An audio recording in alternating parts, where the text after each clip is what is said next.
Skippyjon Jones in mummy trouble.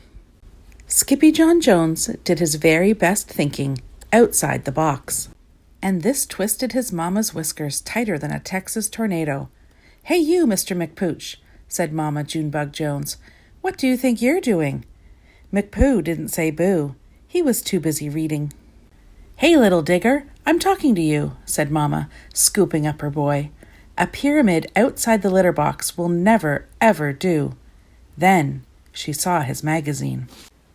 "National Leographic," mused Mama, "and the curse of the cat mummy. Why, this will give you nightmares, boy, with an upset tummy, too, plus a puffy tail on the grandest scale. This story is taboo."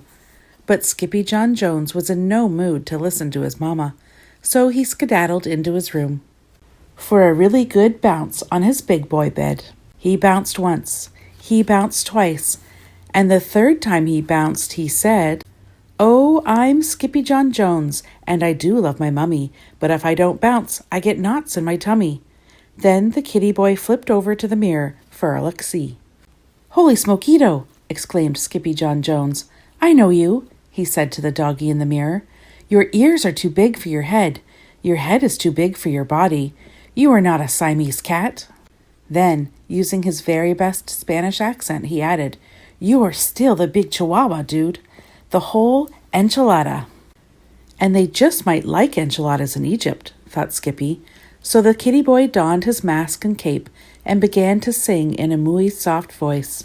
"My name is Skippito Frisquito, and I'm off to see old Ichipito.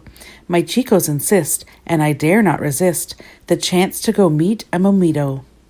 In the meantime, his little sisters, Jezebel, Jillyboo, and Jujubee, rolled into his room with a plan of their own. But the kitty boy was already deep inside his closet, on his way to ancient Egypt. And paddling down the river Nile, who should sail right past but a kooky crocodile, hunkered down on his lumpy, bumpy back, where all his old amigos, the chimichangos, pack. "Adonde vas?" called out Skippito. "We are going to the undermundo," answered the chihuahuas. "Not to the underwear!" exclaimed Skippito. "No, no, no," said the puchitos. "You silly little beast. To the underworld, where mamitos rest in peas." "Peas?" exclaimed Skippito. "Who wants to sleep in peas?"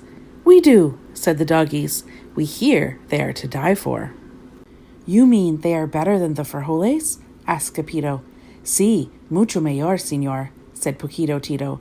"Vámonos," said Skippito. "What are we waiting for?"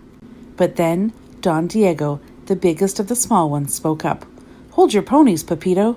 To get to the undermundo, we first have to answer the riddle of the Sphinx." "But I'm no good at riddles," said Skippito. "No problema," said Poquito Tito. "You have a muy big brain." Then they set forth from the Rio Nile to find the Sphinx. The muchachos began to sing. "Skippy, skipoo, Skippito, we only have one chance-a-rito to pass by the Sphinx, so don't be a jinx, just answer the riddle dum-dito." The muchachos arrived at 4 o'clock sharp, but the Sphinx had been waiting forever. "Don't let the gato get your tongue, dude," said Don Diego. "What cat? Where?" asked Skippito. "That cat there," said the burritos, pointing to the Sphinx. But before he could say anything, the great Sphinx spoke. "Whose ears are too big for his head, and who loves to go bounce on his bed, who creeps on all fours through his own closet door, straight into the land of the dead." Skippito knew the answer to this riddle, but he was so nervous he coughed up a little furball. "You call that an answer, dude?" said Don Diego. "The answer," bellowed the Sphinx. So with his permission, the burritos were free to pass on to the tomb of the king, rootin' tootin' kitten kabootin'. When they finally reached the pyramid, the doggies burst into song and dance. "Oh, see, oh, say, Osiris, our boy had a touch of the virus. He coughed up a ball, so the Sphinx made a call, and now it's inscribed on papyrus." But when Skippito saw how dark it looked in the pyramid, he began to feel queasy. "My tummy hurts," he groaned, "and my tail is getting puffy, too." But his chicos would not comfort him. They just wanted their peas, por favor. "Are you not El Skippito Frisquito, the great sword fighter?" asked Poquito Tito. "See," declared Skippito, "that is me." Then you do your duty, dog, commanded Don Diego. So Skippyjo drew in a deep breath and dove into the darkness of the musty old tomb, chanting, "Peas, por favor, peas, por favor, peas, por favor." He rocketed through the vault like a fur-covered comet, until suddenly, smackito, Skippyjo hit a wall and knocked himself out cold. Soon after, 3 goddesses emerged from the shadows to prepare the kitty boy for his journey to the undermundo. "First we salt and pepper him," said Ba, the first goddess, "and sprinkle him with lucky charms," said Da, the second one. "Then we wrap him and roll him and bundle him tight," said Bing, the third goddess, "and blow him a kiss and say nighty-night." Then the trio rolled the wrapped cat down the ramp into the king's burial chamber.